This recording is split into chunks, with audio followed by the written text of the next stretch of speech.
Hi, my name's Deborah Kalb, and I'm the author of this book, George Washington and the Magic Hat. It tells the story of a fifth grader named Sam who lives in Bethesda, Maryland. He's having a bad start to his school year. He's not talking to his best friend anymore. Also, he didn't get the role of George Washington in his school play. He and his class go on a field trip to Mount Vernon, George Washington's home in Virginia. In the gift shop, Sam ends up buying a very old hat that turns out to have some unusual time-traveling abilities. I'm going to read you a little bit from the scene where Sam first meets the hat. Sam found himself pulled toward a round metal rack filled with tri-cornered hats, the black type he'd seen in so many pictures of colonists. Is this what he wanted to get? There were some cool-looking gadgets in the other direction, binoculars and other things. Sam began to head toward the binoculars, but found that he couldn't move in their direction. It was as if there were an invisible wall between Sam and the binoculars, and he couldn't break through it. Instead, he found his arm reaching toward the hats. But I don't want a hat, he said to himself. I want a set of binoculars. His hand, however, seemed to have other ideas. It reached not just for the hat at the top, but for one several hats down. It looked older than the others, which were all crisp and new. As Sam's hand, moving apparently of its own accord, reached toward the old-looking hat, he felt a shock like electricity run through his entire body. He pulled his hand back sharply. Once again he tried to turn toward the shelf where the binoculars lay, but once again his hand found its way toward the hat, toward that particular old tattered-looking hat. He pulled the hat out of the pile, and, to his surprise, it leaped onto his head. All at once the room whirled around, making Sam feel dizzy. He closed his eyes. When he opened them, the gift shop wasn't there. Instead, he was standing outside on a huge lawn, looking toward Mount Vernon. But the house looked different, smaller somehow. Sam heard what sounded like a horse coming up behind him and turned around. He almost collapsed. There was George Washington riding toward him. Sam stared, not believing what he was seeing. This is just a dream, he told himself. This isn't really happening.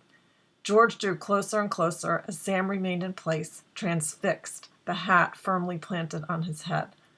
"Good day, young sir," George Washington said to Sam, doffing his hat, and he proceeded on toward the house. Sam realized he should have taken off his own hat as a gesture of respect, and he belatedly did so. At once, he found himself back in the gift shop, quivering from head to toe. Sam ends up having some incredible adventures with the hat. They go back and visit George during various times in his life, including the Revolutionary War and his swearing in as the first president of the United States. Then I wrote book 2 in the series, John Adams and the Magic Bobblehead. The main character is Ava, who's Sam's across-the-street neighbor and classmate. She has a really annoying new stepbrother named JP, who's in 3rd grade. Ava, JP, and their parents go on a trip to Boston for a family wedding, and Ava's grandfather takes the kids to the John Adams Historical Site to learn more about the second president of the United States. In the gift shop, the kids get a John Adams bobblehead. The bobblehead, sort of like the hat in book 1, takes them back in time to meet John Adams and his family, including his wife Abigail Adams and their son John Quincy Adams, who later became the 6th president. Now I'm going to read a little bit from John Adams and the Magic Bobblehead.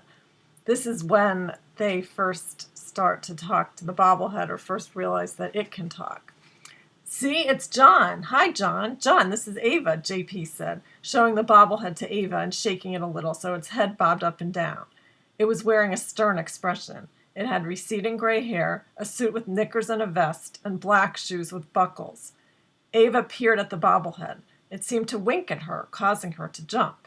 "Did you see that?" Ava asked JP, startled. "It winked." "Yeah," JP said, smiling happily. "He did wink. Hey, John." "Mr. Adams to you," the bobblehead said creakily, as if it hadn't talked in years. "President Adams, perhaps, but I won't stand on ceremony." Ava gasped. She started to quiver. She felt as if she must be bobbling more than the bobblehead. What was going on? "It talks," she managed to say, pointing at it shakily. "This is so cool," JP said, seeming completely unfazed. Book 3 in the series, Thomas Jefferson and the Return of the Magic Hat, will be published this fall.